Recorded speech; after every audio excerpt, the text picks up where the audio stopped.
ታላቁ የህዳሴ ግድብ አጠቃላይ የግንባታ ሂደት 98.6% አፈጻጸም ላይ መድረሱና በ6 ዩኒቶች በሚያመነጨው 2280 ሜጋዋት ኃይል ከሀገራዊ የኃይል አቅርቦት 40%ን እየሸፈነ መሆኑ ተነግሯል።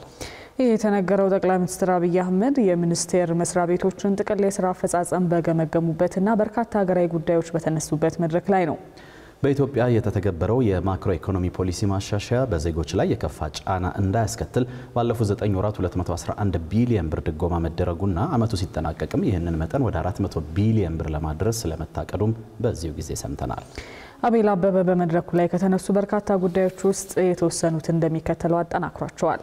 በያዝነው የፈረንጆቹ 2025 የዓለም ጥቅል ኢኮኖሚ በ3.3% ያደጉ ሀገራት በ1.9%፣ ከሰሃራ በታች ያሉ ሀገራትም እንዲሁ በ4.2% እንደሚያድጉ ሲተነበይ የኢትዮጵያም ደግሞ 8.4% እንደሚሆን ተነግሮ ነበር።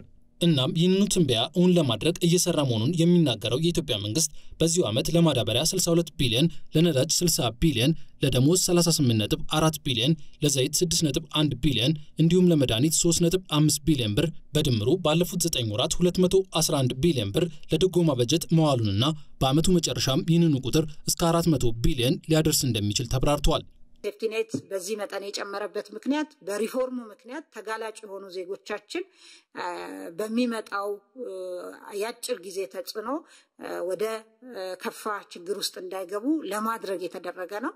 84 ቢሊዮን ነው ለአመቱ የተያዘው። ከእያንዳንዱ ኩንታል ማዳበሪያ ውስጥ 3700 የኢትዮጵያ ብር እየተደጎመ ነው ማለት ነው አርሶ አደሩ። በትሬጀሪ በኩል 60 ቢሊዮን፣ በነዳጅ ድርጅቱ በኩል ያለውን 40 ስንጨምር 100 ቢሊዮን ብር በ9 ወሩ ብቻ ለነዳጅ ድጎማ አድርገናል ማለት ነው።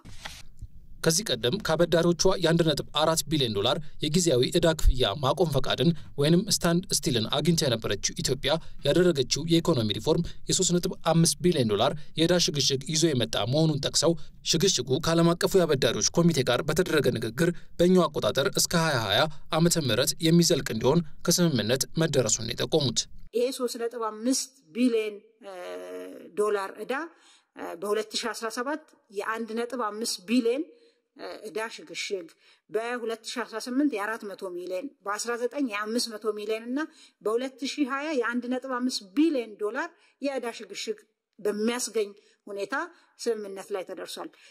ይሄ ለምሳሌ የዚህን ዓመት ሁኔታ እንኳን ብንመለከት በ2017 ይሄ የዕዳ ሽግሽግ ባይገኝ ኖሮ ይከፈል የነበረው ዕዳ 2.8 ቢሊዮን ዶላር ነው የነበረው።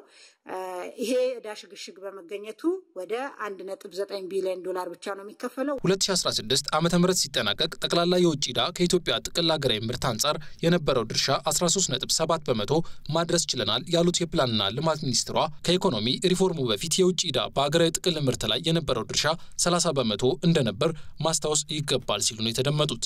አክለውም ከዚያ መልስ አንድም ለንግድ የሚውል ዶላር አልተወሰደም፣ ይልቁንም የነበሩብንን ብድሮች ስንከፍል ቆይተናል ነው ያሉት። በ8 ወራት ውስጥ 2.5 ቢሊዮን ዶላር ኢንቨስትመንት መሳብ ተችሏል ያሉት ሚኒስትሯ ለ143 የውጭ ለ33 የሀገር ውስጥ ባለሀብቶች እንዲሁም በጥምረት ለሚሰሩ 44 ባለሀብቶች የኢንቨስትመንት ፈቃድ መሰጠቱንና 161ን ወደ ማምረትና አገልግሎት መስጠት ለማስገባት ታቅዶ 144ቱን ስራ ማስጀመር መቻሉን ጠቁመዋል። ስላለፉት የ9 ወራት ወጪና ገቢ ንግድ የተባለው ደግሞ ይህ ነበር። በ9 ወሩ የሸቀጦች ኤክስፖርት 5.3 ቢሊዮን ዶላር ማስመዝገብ ተችሏል።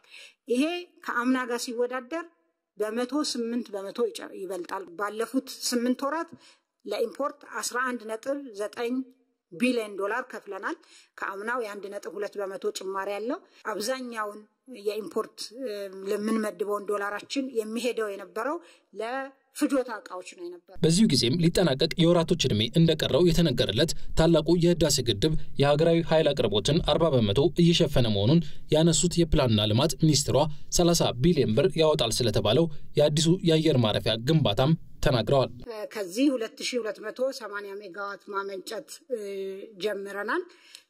አጠቃላይ ለሀገራዊ ኢነርጂ አቅርቦት ኃይል አቅርቦት 40%ን የሚሸፍነው አሁን ከታላቁ ህዳሴ ግድባችን የሚመነጨው ነው። አዲሱ የኤርፖርት ከተማ ግንባታ ፕሮጀክት ነው።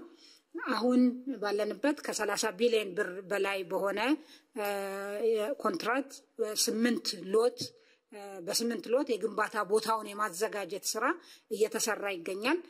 በተጠቀሱት ወራት ከ473 ቢሊዮን ብር በላይ ብድር መሰጠቱና ከተሰጠው ብድር ውስጥም 76 በመቶ በግሉ ዘርፍ የተወሰደ 23 በመቶ ደግሞ ለመንግስት የልማት ድርጅቶች የተሰጠ መሆኑ ተነግሯል። ከግሉ ዘርፍ ትልቅ የብድር መጠን አግኝተዋል ከተባሉት ውስጥ የንግዱ ዘርፍ 23 በመቶን ሲይዝ ግብርና ላይ የተሰማሩት 22 በመቶ፣ የውጭ ንግድ ላይ ደግሞ የተሰማሩት 18 በመቶን ብድር ወስደዋል ነው የተባለው። ዲጂታል ኢኮኖሚውም ቢሆን ባለፉት 9 ወራት 7.3 ቢሊዮን ብር የተቆጠበበት ከ26 ቢሊዮን ብር በላይ ብድር የተሰጠበት እንዲሁም ከ12 ትሪሊዮን ብር በላይ ግብይት የተካሄደበት ስለመሆኑ የተነገረው። ከሰላም ጋር በተያያዘ ታጣቂ ኃይሎች የሰላም ጥሪን የመቀበል አዝማሚያ ማሳየታቸው፣ በአማራ ክልል አገራዊ ምክክር ተካሂዶ መጠናቀቁ እንዲሁም በትግራይ ክልል አዲስ ጊዜያዊ አስተዳደር መመስረቱ ተስፋ የሚሰጡ ጅማሮች ተደርገው ተጠቅሰዋል። በሌላ በኩል ለዓለም አቀፉ የንግድ ጦርነት ተጽዕኖችና ተስፋዎች ራስን ማዘጋጀት፣ የለጋሾች ድጋፍ መቀነስ የሚያመጣው አሉታዊ ተጽዕኖ እንዳይበራከት መስራት እንዲሁም የዋጋ ንረት ዝቅ ያለ ደረጃ ላይ እስኪገኝ ድረስ መስራትና ገቢ ሸቀጦችን በሀገር ውስጥ ምርት መተካት ላይ ማተኮር የሚሉትን ጨምሮ 12 ቀጣይ ትኩረቶች መቀመጣቸው ተነግሯል።